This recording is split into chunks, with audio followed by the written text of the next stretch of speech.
Assalamualaikum warahmatullahi wabarakatuh. Pada kesempatan kali ini, saya akan mencoba untuk menjelaskan tentang resesi gusi. Gusi biasa disebut dengan gingiva. Sebelumnya perkenalkan, nama saya Muhammad Fikri Sabilillah. Saya adalah salah satu pengajar di jurusan Keperawatan Gigi Poltekkes Kemenkes Tasikmalaya. Baik, langsung saja. Saya akan mencoba untuk menjelaskan secara singkat atau sedikit tentang resesi gusi atau resesi gingiva. Apa itu resesi gingiva atau gusi turun? Resesi gingiva alias gusi turun merupakan suatu kondisi di mana gusi atau gingiva merosot ke bawah dari permukaan gigi sehingga memperlihatkan permukaan akar gigi. Ini adalah salah satu gejala dari penyakit gingiva atau penyakit gusi yang biasa disebut periodontal. Penyakit periodontitis nanti akan menjalar ke arah situ. Gusi turun merupakan konsekuensi serius dari kesehatan gigi dan mulut yang buruk, yang dapat menyebabkan kehilangan gigi. Ada berbagai pengobatan yang tersedia bergantung pada tingkat keparahan hilangnya jaringan. Semakin dini diagnosis dan diobati secara tepat, itu semakin baik pula hasilnya. Kemudian, seberapa umumkah kondisi ini? Resesi gusi atau gusi turun merupakan masalah yang umum terjadi pada orang dewasa di atas usia 40 tahun. Namun, kondisi ini juga dapat terjadi pada usia remaja atau sekitar usia 10 tahun karena faktor hormonal. Gusi turun dapat diatasi dengan mengurangi faktor risiko Anda. Sebaiknya diskusikanlah dengan operator atau tenaga kesehatan gigi, baik itu terapis gigi dan mulut, perawat gigi, ataupun dokter gigi umum, atau dokter gigi spesialis. Selain itu, resesi gusi juga bisa disebut dengan menyusutnya gusi sehingga akar gigi terbuka dan menyebabkan gigi menjadi sensitif apabila makan makanan yang panas maupun makan makanan atau minuman yang dingin. Biasanya akibat cara menyikat gigi atau menggosok gigi yang salah dan atau adanya penyakit gusi. Resesi gusi biasanya terjadi sebagai reaksi terhadap penyikatan yang terlalu kuat, tetapi bisa juga diakibatkan dari luka atau sebagai kemajuan alami pada jaringan gusi yang tipis dan juga lembut.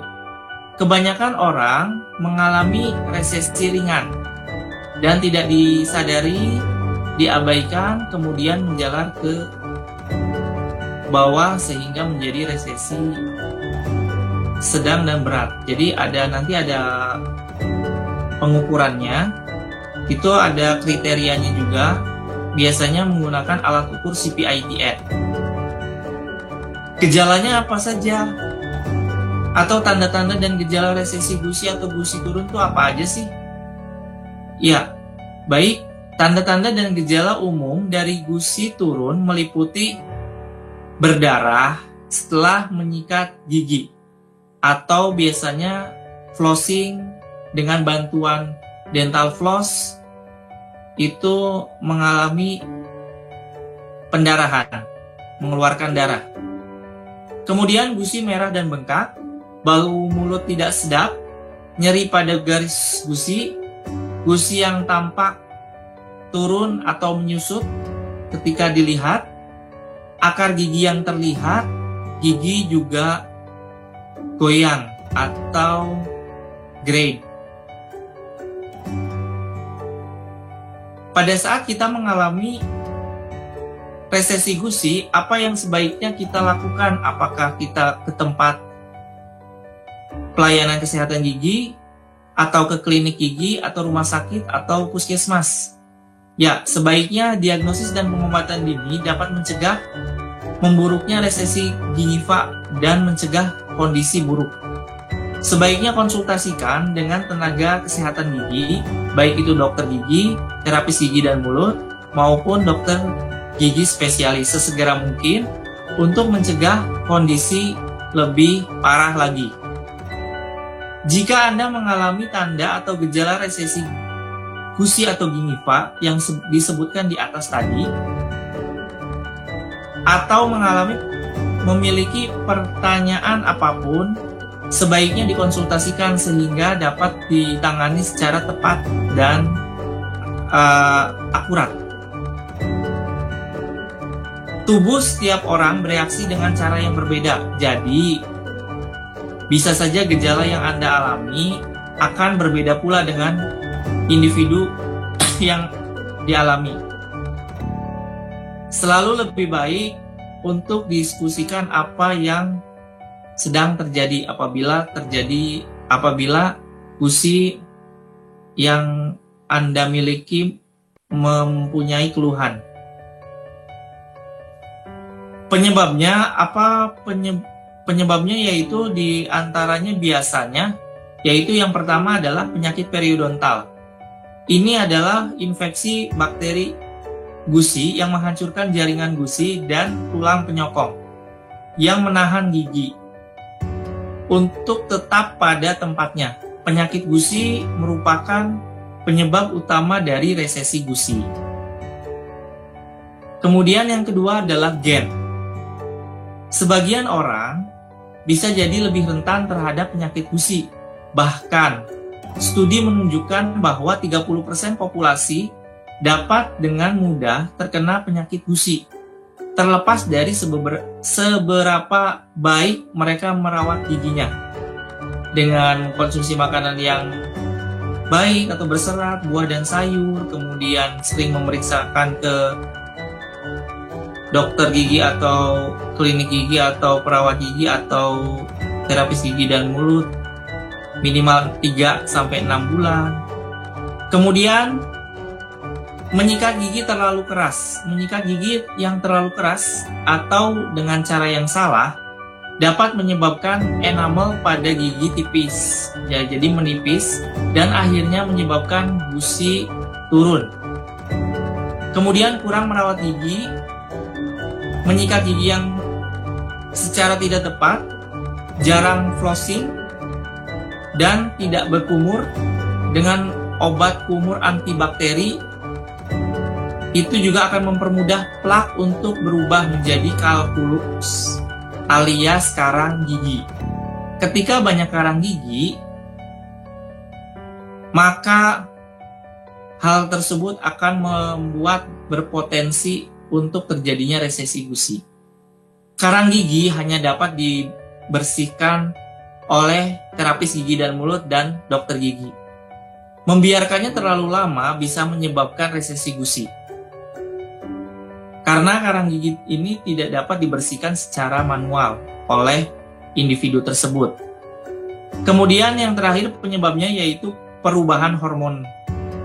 Perubahan hormon atau fluktuasi kadar hormon wanita itu seumur hidup biasanya terjadi pada masa datang bulan atau haid, kemudian pada masa pubertas, kemudian kehamilan, dan menopause itu juga dapat mengalami perubahan hormon. Hal ini dapat juga membuat gusi menjadi lebih sensitif dan rentan terjadinya resesi gingiva atau resesi gusi atau gusi turun. Faktor risiko dari resesi gusi meliputi yang pertama pengerasan plak yang menumpuk menjadi karang gigi atau kalkulus. Yang kemudian yang kedua adalah merokok, itu adalah faktor risiko dapat terjadinya gusi turun. Kemudian riwayat keluarga terkait penyakit gusi, diabetes, HIV atau AIDS, kemudian obat-obatan tertentu yang menyebabkan mulut kering, Juga dapat meningkatkan risiko gusi menjadi turun. Mulut kering berarti mulut memiliki air liur kurang dari yang seharusnya. Biasa disebut dengan serostomia. Tanpa cukup air liur, kalau misalnya kelebihan air liur atau air ludah itu hipersaliva. Kalau yang sedikit serostomia. Tanpa cukup air ludah, jaringan dalam mulut dapat menjadi lebih rentan terhadap infeksi bakteri dan cedera. Diagnosis dan pengobatannya seperti apa? Informasi yang diberikan bukanlah pengganti nasihat tenaga kesehatan atau tenaga medis. Selalu sebaiknya konsultasikan dengan tenaga kesehatan atau tenaga medis untuk mengetahui informasi lebih lanjut. Bagaimana kondisi ini didiagnosis? Resesi gusi dan bentuk penyakit periodontal merupakan diagnosis yang diberikan oleh tenaga kesehatan atau tenaga medis, resesi gingiva. Pemeriksaan fisik dapat mengindikasikan masalah ini. Biasanya menggunakan probe dapat digunakan untuk mengukur kantong gusi. Probe juga merupakan alat, ada garisnya, ada penggarisnya, jadi dapat mengukur apakah hal ini terjadi poket dangkal turunnya atau poket dalam. Pemeriksaan biasanya tidak menimbulkan rasa sakit. Ya, jadi ada ukurannya ya. Untuk poket dalam itu biasanya sekitar 1 sampai 3 dangkal 1 sampai 3 mm. Lebih besar dari itu berarti terjadi poket dalam. Biasanya lebih dari 4 mm. Anda bisa memeriksakan diri biasanya kalau untuk periodontitis ke dokter gigi spesialis.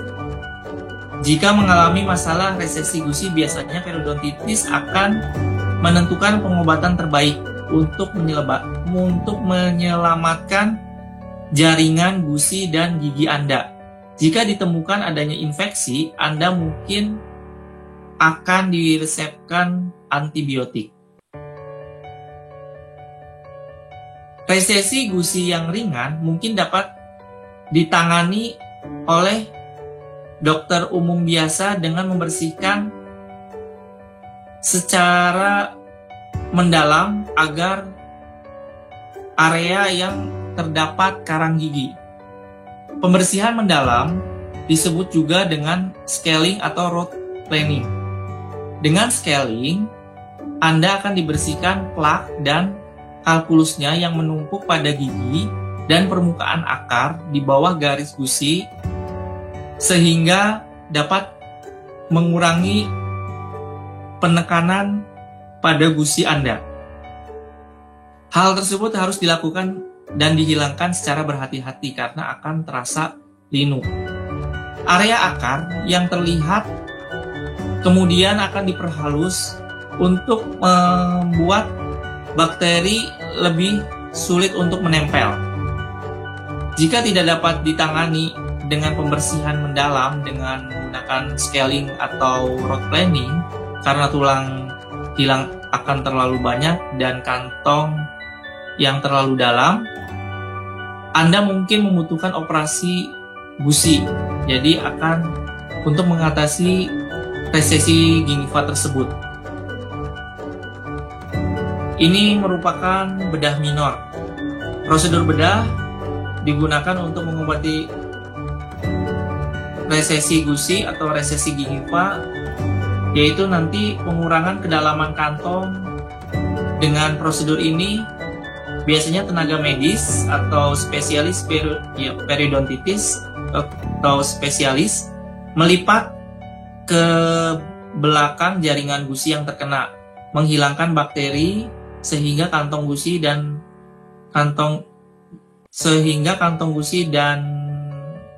jaringan penyengganya itu bersih dari segala macam plak dan karang gigi. Kemudian menghilangkan dan mengurangi hal tersebut sehingga diharapkan gusi dapat diangkat ke atas dan dilakukanlah istilahnya dijahit. Kemudian regenerasi juga dapat dilakukan, ini juga harus dilakukan oleh dokter spesialis.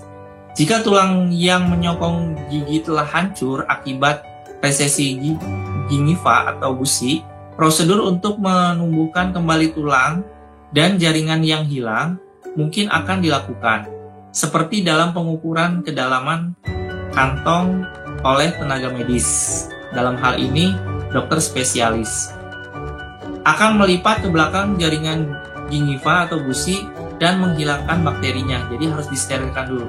Bahan regeneratif seperti selaput, jaringan cangkok, dan protein perangsang jaringan akan ditempatkan untuk membantu tumbuh dan tumbuh secara alami, menumbuhkan kembali tulang dan jaringan di area tersebut. Tapi ini memerlukan proses. Setelah bahan regeneratif ditempatkan, jaringan gingiva atau gusi dipasangkan kembali di atas akar gigi. Resesi juga membuat gigi sangat sensitif terhadap dingin, makanan yang terlalu manis, atau untuk disentuh, yang kemungkinan disertai dengan tulang hilang dan bisa membuat gigi lebih peka terhadap akar yang berlubang. Pengobatan diperlukan ketika gingiva atau gigi tersebut sensitif atau ketika plak menumpuk dan sulit dihilangkan. Pengobatan meliputi prosedur okulasi di mana jaringan lunak diangkat dari atap mulut atau jaringan donor dan daerah tersebut dijahit. Jadi diambil dulu untuk nambal gusi yang turun tersebut. Hindari terjadinya resesi gusi dengan cara menyikat gigi secara benar. Tekniknya juga benar, waktunya juga tidak salah. Kemudian untuk pengobatan di rumah, apa saja perubahan gaya hidup atau pengobatan di rumah yang dapat dilakukan untuk mengatasi resesi gingiva? Salah satu cara terbaik mencegah resesi gingiva atau gusi adalah dengan melakukan pemeriksaan secara rutin ke tenaga medis maupun tenaga kesehatan minimal 6 bulan sekali. Meskipun tidak merasakan gejala, tenaga medis atau tenaga kesehatan dapat mengidentifikasi tanda-tanda awal dari penyakit gusi tersebut, sehingga meminimalisir terjadinya resesi gusi.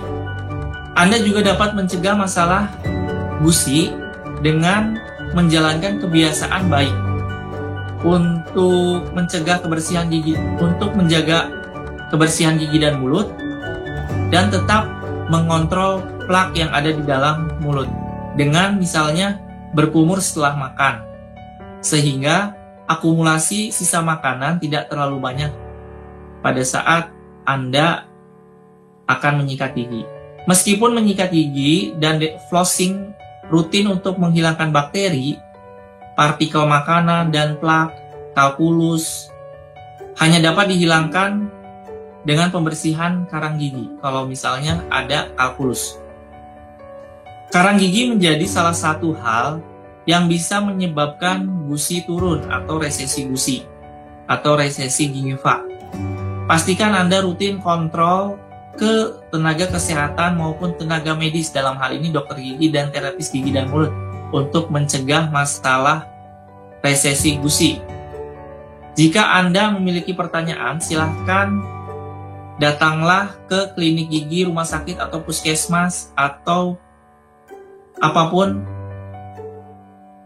sehingga kesehatan gigi dan mulut Anda tetap terjaga dan terhindar dari resesi gusi.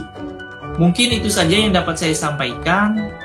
Terima kasih, semoga bermanfaat. Billahi taufik wal hidayah. Wassalamualaikum warahmatullahi wabarakatuh.